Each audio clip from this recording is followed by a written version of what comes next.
एक 40 साल के युवक ने अपनी 65 साल की प्रेमिका को तड़पा तड़पा कर बेल्टों से पीट पीट कर मौत के घाट उतार डाला। दोस्तों, आखिर ऐसा क्या हुआ था जो यह घटना घटी? इस घटना के पीछे की सच्चाई को जानने के लिए आप हमारे वीडियो को अंत तक जरूर देखिएगा। नमस्कार, मैं हूं सुदेश कुमार और तिरछी बात पलवल चैनल में आपका स्वागत है। दोस्तों, यह घटना है सूरत की। सूरत में रोहित नाम का एक व्यक्ति रहा करता था जिसकी उम्र थी 40 साल। वह पेशे से मजदूर था, मजदूरी किया करता था और अपनी एक छोटी सी टूटी हुई झोंपड़ी में रहा करता था। और दोस्तों, जहां पर वह मजदूरी करने के लिए जाता है, यह घटना आज से 3 साल पहले की है। जहां पर वह मजदूरी करने के लिए जाता है वहीं पर उसकी मुलाकात एक औरत से होती है। उस औरत का नाम होता है ऊष्मा देवी, जिसकी उम्र 65 साल होती है। वह भी वहां पर काम करने के लिए आया करती है। तो ऊष्मा देवी की पति की 1 साल पहले मौत हो चुकी थी और ऊष्मा देवी खुद ही कमाती थी, खुद ही खाती थी। तो ऊष्मा देवी से उस रोहित की मुलाकात हो जाती है और दोनों के बीच में एक दूसरे से बात होती है। और रोहित की अभी तक शादी नहीं हुई थी, तो दोनों का एक दूसरे से प्यार प्रेम प्रसंग बढ़ जाता है। और रोहित कहता है कि हम दोनों एक दूसरे को समझ लें, फिर समझने के बाद हम एक दूसरे के साथ शादी कर लेंगे। दोस्तों, इसी तरह से उनका प्यार चलता रहता, परवान चढ़ता रहता है और 3 साल गुजर जाते हैं।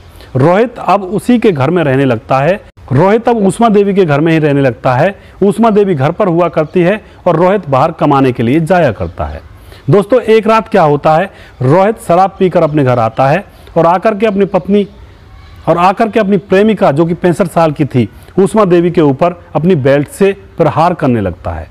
बेल्ट से उसकी जोर जोर से पिटाई करने लगता है और देखते देखते उसकी पत्नी अपने प्राण गंवा देती है और फिर वह वहां से फरार हो जाता है।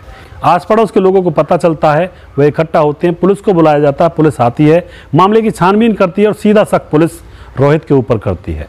रोहित को उठा लिया जाता है और उससे सख्ती से पूछताछ की जाती है कि आखिर ऐसा हुआ क्यों। तो रोहित पहले तो चुप लगाता है, बताता नहीं है पुलिस को, लेकिन फिर रोहित टूट जाता है। फिर रोहित बताता है कि मैं और ये दोनों एक साथ आज से 3 साल पहले मिले थे, जहाँ पर हम काम किया करते थे और हम दोनों एक दूसरे से शादी करना चाहते थे। मैंने इससे कह रखा था कि जब हम एक दूसरे को जान लेंगे तो हम एक दूसरे के साथ शादी कर लेंगे।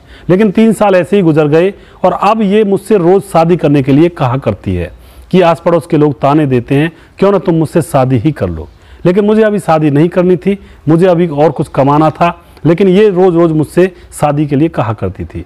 इसलिए मैंने अपनी बेल्ट से इसके ऊपर पिटाई लगा दी। मुझे नहीं पता था कि ये मर जाएगी। तो दोस्तों, यह घटना इस तरह से अंजाम पर पहुंचती है। तो आपको क्या लगता है, क्या रोहित की गलती है या गलती नहीं है?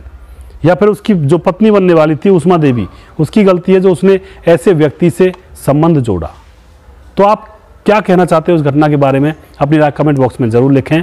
और ऐसी ही घटनाओं के वीडियोज़ में लेकर आता हूं तिरछी बात पलवल चैनल पर। आप हमें सपोर्ट किया करें। हमारा दूसरा चैनल है तिरछी बात के नाम से, उसको भी सपोर्ट करें। और यह चैनल तिरछी बात पलवल के नाम से है, इस पर भी हमें सपोर्ट करें। हम आपके बहुत बहुत आभारी रहेंगे। नेक्स्ट वीडियो में बहुत जल्दी फिर से लेकर आऊँगा किसी सच्ची घटना के ऊपर। तब तक आप खुश रहें, सावधान रहें, रिश्तों की अहमियत को समझें। जय हिंद, जय भारत।